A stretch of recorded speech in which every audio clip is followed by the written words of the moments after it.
আজকে বানিয়ে দেখাবো 6 ধরনের ভর্তা বাটাবাটি ঝামেলা ছাড়াই। আমি কিছু ব্লেন্ডারে করে নেব আর কিছুটা হাতে বানিয়ে নেব। আমি একটু অলস ধরনের ভর্তা খেতে মন চায়, কিন্তু এই ঝামেলার জন্য বানাতে মন চায় না, এর জন্য আমি এভাবে সংক্ষেপে বানিয়ে নেব। আপনাদের কোনো ঝামেলা মনে হবে না। আসসালামু আলাইকুম। এখানে আমি ফার্স্টে ইলিশ মাছের লেজ ভর্তা করব। এর জন্য আমি লবণ দিয়েছি হাফ চা চামচ, হলুদ দিয়েছি হাফ চা চামচ আর ঝালের গুঁড়া দিয়েছি হাফ চা চামচ। এখানে আমি একটা প্যান গরম করে নিয়েছি, তার মধ্যে পরিমাণ মতো সরিষা তেল দিয়ে দিলাম।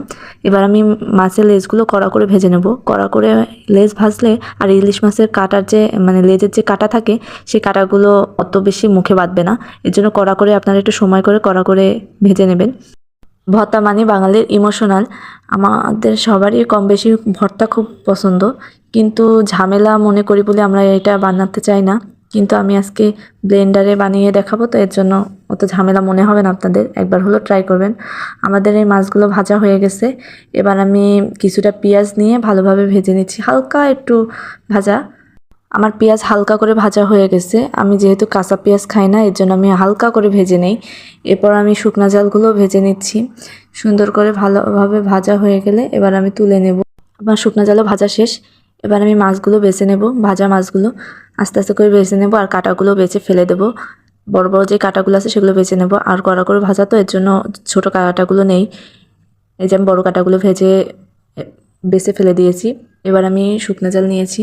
আপনারা ঝাল যেরকম খান সেরকম দিতে পারেন। এবার আমি হাফ চা চামচ লবণ নিয়ে এটা আমি ভালোভাবে মেখে নিচ্ছি।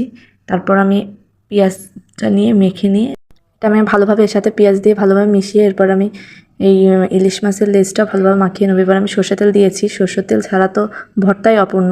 সরষের তেল দিয়ে ভালোভাবে মেখে এই যে আমার রেডি হয়ে গেছে আমার ইলিশ মাছের লেজ ভর্তা। এটা গরম ভাতের সাথে খেতে অনেক ভালো লাগবে। আমার দ্বিতীয় ভর্তা করে নেব। এটা আমি কচুরমুখী ভর্তা করব। এই জন্য আমি কচুরমুখীটা ভালোভাবে সেদ্ধ করে নিয়েছি। সেদ্ধ করে পানি শুকায় নিয়ে এবার আমি এগুলো ছিলে নিচ্ছি। ভালো করে ছিলে নিতে হবে। এইভাবে করে সবগুলো কচুরমুখী ছিলে নিচ্ছি। কচুরমুখী ছেলা হয়ে গেলে আমি এই যে সবগুলোই ছিলে নিয়েছি। এবার আমি এর মধ্যে শুকনো ঝাল ভেজে রেখেছি, সেই শুকনো ঝাল দিয়ে দিয়েছি। এবার পেঁয়াজ, লবণ, এটা আমি পেঁয়াজটা আমি হালকা করে ভেজে নিয়েছি। এবার লবণ দিয়ে ভালোভাবে মেখে নিচ্ছি। এবার সরষের তেল দিয়ে ভালোভাবে আমি এটা মেখে নেব। সবারই ভর্তা পছন্দ আছে, এক একজন এক এক ধরনের পছন্দ থাকতে পারে। আপনারা চাইলে এই ভর্তাগুলো করতে পারেন। এই কচুরমুখী ভর্তা কিন্তু আসলেই ভালো লাগবে। ট্রাই করে দেখবেন। একবার না খেলে তো বোঝা যাবে না আসলে কেমন খেতে। একবার দেখবেন। এই যে আমার কচুরমুখী ভর্তা হয়ে গেছে। আমি এবার এটা ভর্তা রেখে দেবো। এবার আমি 3 নাম্বার ভর্তায় চলে যাচ্ছি। এর মধ্যে আমি একটা ব্লেন্ডার নিয়েছি। ব্লেন্ডার যার মধ্যে আমি লাউয়ের খোসা এবং লাউয়ের বিচি নিচ্ছি। লাউয়ের খোসা এবং লাউয়ের বিচি আপনারা সেদ্ধ করে নিতে পারেন। কাঁচামরিচ দিয়ে দিয়েছি, একটু ভেজে চিংড়ি মাছ দিয়ে দিচ্ছি, লবণ দিয়ে দিচ্ছি, একটু ধনিয়া পাতা দিয়ে দিচ্ছি, হলুদ দিয়ে দিয়েছি, হালকা জিরা গুঁড়া দিয়ে দিয়েছি। এখানে রসুন পেঁয়াজ একসাথে দিয়ে দিয়েছি, দিয়ে হালকা ব্লেন্ড করে নিয়েছি। আমি সরিষা দিতে ভুলে গেছিলাম, তাই এখন সরিষা দিয়ে দিয়েছি। সরিষা দিয়ে ভালোভাবে ব্লেন্ড করে নিতে হবে। আপনারা ফার্স্টেই সরিষা দিয়ে দিবেন, দিয়ে ভালোভাবে ব্লেন্ড করে একটু পানি দিয়ে ব্লেন্ড করে নিলে ব্লেন্ড করতে ভালো হয়। আমি একটু পানি দিয়ে ব্লেন্ড করে নিয়েছি। এবার আমি একটা প্যান নিয়েছি। প্যানটা ভালোভাবে গরম হয়ে গেলে একটু তেল দিয়ে দিয়েছি। তেল দিয়ে তেলের মধ্যেই আমি ব্লেন্ডার করা ওইগুলো দিয়ে দিয়েছি। এবার ভালোভাবে মেশাতে হবে। এটা ছিটতে পারে, আপনারা আস্তে জাল দিয়ে এটা ভালোভাবে এটা ভেজে নেবেন। আমার এটা ভাজা হয়ে গেছে। এবার আমি এর মধ্যে একটু জলপাই আচার দিচ্ছি। এটা জলপাই আচার দিলে আরও বেশি ভালো লাগে খেতে। এজন্য আমি এটার মধ্যে একটু জলপাই আচার দিচ্ছি। দিয়ে আচারটা ভালোভাবে এর সাথে মিশিয়ে নিতে হবে। নিয়ে ভালোভাবে নেড়েচেড়ে এটা তুলে ফেলবো। এগুলো সব কয়টা ভর্তা একবার করে দেখবেন, ভালো লাগবে আশা করি। এবার আমি এই যে পরিবেশন করে নিয়েছি। একটা বাটিতে আমি রেখে দিয়েছি। এবার আমি অন্য 4 নাম্বার ভর্তা করব। এটা আমি লবণ দিয়ে ভালোভাবে সেদ্ধ করে নিয়েছি পটলের খোসা। এবার আমি একটা প্যান গরম করে নিয়েছি। এই প্যানের মধ্যে আমি একটু তেল দিয়ে ঝাল ভেজে নেব। এই যে আমি ঝাল কম দিচ্ছি 3টা, কারণ আমার বাবু খাবে, তো এর জন্য। আপনারা চাইলে আরও বেশি ঝাল দিতে পারেন। আমি আরও কাঁচা ঝাল দেবো, এর জন্য একটু ঝাল কম দিয়েছি। এবার আমি কাঁচা ঝাল, পেঁয়াজ আর রসুন দিয়ে দিয়েছি। দিয়ে হালকা একটু ভাজা করে নেব। এটা যেন কালার না আসে, হালকা একটু ভেজে নেব। ভেজে নিয়ে আমি এটা ভাজা আগের থেকে লবণ হলুদ দিয়ে ভেজে চিংড়ি মাছ সেটা আমি দিয়ে দিচ্ছি। আপনারা চাইলে এর আগে একটু লবণ হলুদ দিয়ে ভেজে তারপরে এই পেঁয়াজ রসুন আর কাঁচা ঝালটা দিয়ে দিতে পারেন। আমি লবণ দিয়ে ভেজে এবার সে সেদ্ধ করা পটলের খোসাটা ভালোভাবে এর সাথে মিশিয়ে নিচ্ছি, যাতে এই পটলের গায়ে হালকা পানি থাকলেও সেটা একটু ভাজা ভাজা হয়ে যায়। আমার এটা ভাজা হয়ে গেছে। এবার আমি একটা ব্লেন্ডার জার নেব, সেই জারের মধ্যে আমি এগুলো সম্পূর্ণ নিয়ে নেব। যাদের বাটাবাটি করতে মন চায় না তারা এইভাবে করে বানিয়ে নিতে পারেন, আর যাদের বাটা বেটে খান তারা বেটেই খাবেন। আমি এইভাবে আমার সুবিধা মনে হয়, তাই আমি এইভাবেই সবসময় করি। এটা আমি ভালোভাবে এখন ব্লেন্ডারে রেখে এবার আমি এটা ব্লেন্ড করে নেব। এখানে আমি আর একটু ঝাল দিয়ে দিলাম, যেটা শুকনা ঝাল ভেজে রাখছিলাম সেটা দিয়ে দিচ্ছি এর সাথে। এবার আমি ভালোভাবে এটা ব্লেন্ড করে নিব।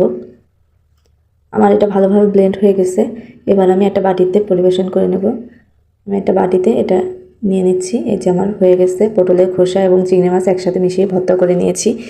এটা আসলে অনেক সুস্বাদু, একবার হলে খেয়ে দেখবেন, এটা ভালো। এবার আমি আমার 5 নাম্বার ভর্তা আমি চলে যাচ্ছি। এটা আমার ফেভারিট ভর্তা, বাদাম ভর্তা, চীনা বাদাম ভর্তা।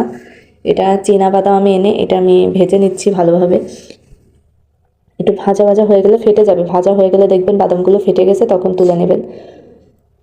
এই যে আমার বাদামগুলো ভাজা প্রায় হয়ে যাচ্ছে, এই যে হয়ে গেছে। এবার আমি এগুলো তুলে বাদামের খোসাগুলো ছেড়ে নেব। গরম গরমই ছাড়াতে হবে, নাহলে পরে ছাড়বে না। এই যে আমার বাদামের খোসাগুলো আমি ছেড়ে নিয়েছি। এবার এখানে আমি বাদামের খোসাগুলো গরম গরমই ছাড়িয়ে নিয়েছি। এই যে আমার ছাড়ানো হয়ে গেছে। এবার আমি একটা প্যান নিয়েছি, প্যানটা গরম হয়ে গেলে এর মধ্যে আমি সরিষার তেল দিয়ে দিয়েছি। এই ভর্তাটা যে কত মজা, একবার খেয়ে হলে দেখবেন, এটা খুবই মজা। বাদাম ভর্তা খুবই ভালো লাগে। আর এবার আমি শুকনা ঝালগুলো ভাজা হয়ে গেছে।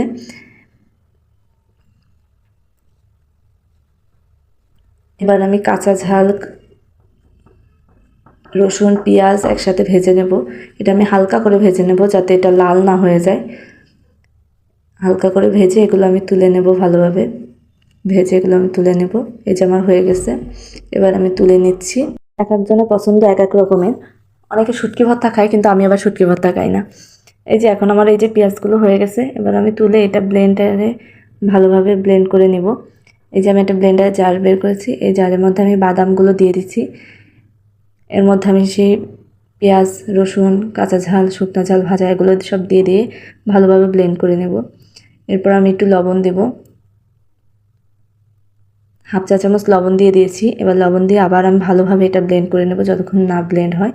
বাদাম একটু দানাদার থাকে, তো এর জন্য একটু ব্লেন্ডারে একটু হালকা হালকা করে নেবেন। এই যে আমার হয়ে গেছে, এটা হলো বাদাম ভর্তা, অনেক টেস্ট। আমার বাদাম ভর্তা রেডি। এই যে আমি এটা পরিবেশন করে নিচ্ছি। এভাবে আপনারা বানিয়ে নিতে পারেন বাদাম ভর্তা খুব সহজে, বাটাবাটি ঝামেলা ছাড়াই। এবার আমি আমার 6 নম্বর ভর্তায় চলে যাচ্ছি। চিংড়ি মাছ যদি আপনাদের কাঁচা থাকে তাহলে আপনারা এইভাবে আগে চিংড়ি মাছ লবণ হলুদ দিয়ে ভেজে নিয়ে তারপরে এগুলো দিয়ে দেবেন, পেঁয়াজ, ঝাল, রসুন এগুলো দিয়ে দেবেন। কিন্তু আমারটা ভেজে রাখছিলাম বলে আমি এখন দিচ্ছি। আগে ঝাল, পেঁয়াজ, রসুন ভাজা হওয়ার পরে এরপর আমি ভাজা চিংড়ি মাছগুলো দিয়ে দিচ্ছি। দিয়ে এটা আমি ভেজে একটু লবণ দিয়ে দিচ্ছি, হাফ চা চামচের মতো লবণ দিয়েছি। এটা সর্ষে তেল দিয়ে ভালোভাবে ভেজে নিচ্ছি। ভাজা হয়ে গেছে। এবার আমি একটা ওই যে বাদাম ভর্তা করেছিলাম সেই ব্লেন্ডার জারের মধ্যেই আমি আবার চিংড়ি মাছের এগুলো ভাজে রাখা চিংড়ি মাছগুলো দিয়ে দিচ্ছি। এটা আমি লবণ দিয়ে ভেজে রেখেছিলাম, এর জন্য আর লবণ দিচ্ছি না। এটা আমি এমনি ব্লেন্ড করেছি। এই যে আমার হয়ে গেছে। এবার আমি পরিবেশন করে নেব। এই 6 ধরনের ভর্তাই আপনারা করে নিতে পারেন খুব সহজে, ব্লেন্ডারে আর হাতে মেখে। এটা আমি তৈরি করে নিয়েছি, এটা আপনারাও তৈরি করে নিতে পারেন। আশা করি ভিডিওটা ভালো লাগছে। ভিডিওটা ভালো